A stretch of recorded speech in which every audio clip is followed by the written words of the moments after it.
evening and welcome to the Wine Mothership. My name's Ian. I'm Peter. And tonight we have a lovely bit of Chardonnay from Bourgogne. Let's get in.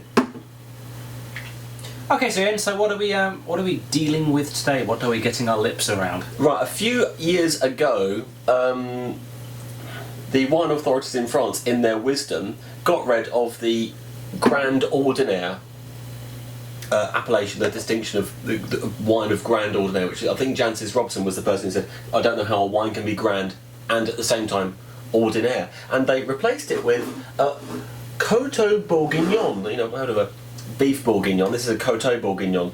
And different rules, but this is a particularly interesting example because everyone knows, like, Madame Leroy. Know her? Okay, let me tell you. Probably one of the most famous winemakers in the world, and this is what we've got our hands on. It's a domaine Leroy, owned by the family itself, and all of the grapes are grown on ground owned by these people, and it comes with a wonderful winemaking heritage. But this is their entry-level wine. Okay, starting with the colour, we've got a white wine that's between a white wine pastel and Icterine. Very bright and clear. What are you getting on the nose, Peter? It's kind of basic lemony, a bit kind of light, fruity.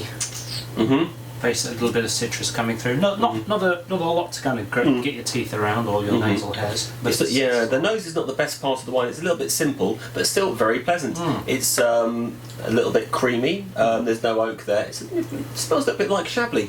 Body, light and Chablis-like. Yeah. It has an initial kind of thickness as it comes out, but without kind of being cloying it at all. Absolutely, one. It's a really nice mouthful of wine, isn't it? Super. Flavour?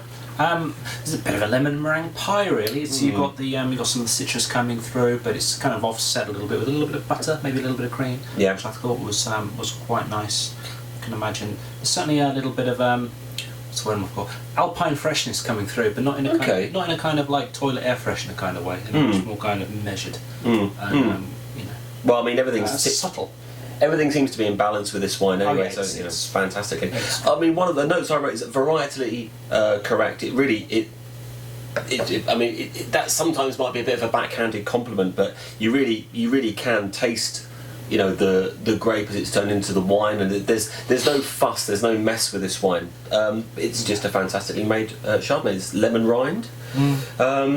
As it opened up, it started to get a little bit nutty, more almond, and after air, certainly, like the acidity seems to be a little bit more present after an hour or so of air. Fresh lemon meringue pie made in spring in an alpine cabin somewhere in Switzerland. Sounds lovely. All right then. It's got a long and very smoothly tapered finish as well. I think for 5,000 yen that we paid for this wine, for this one is the 2011 vintage. I think this is a fantastic value bottle of well-made Chardonnay. I concur.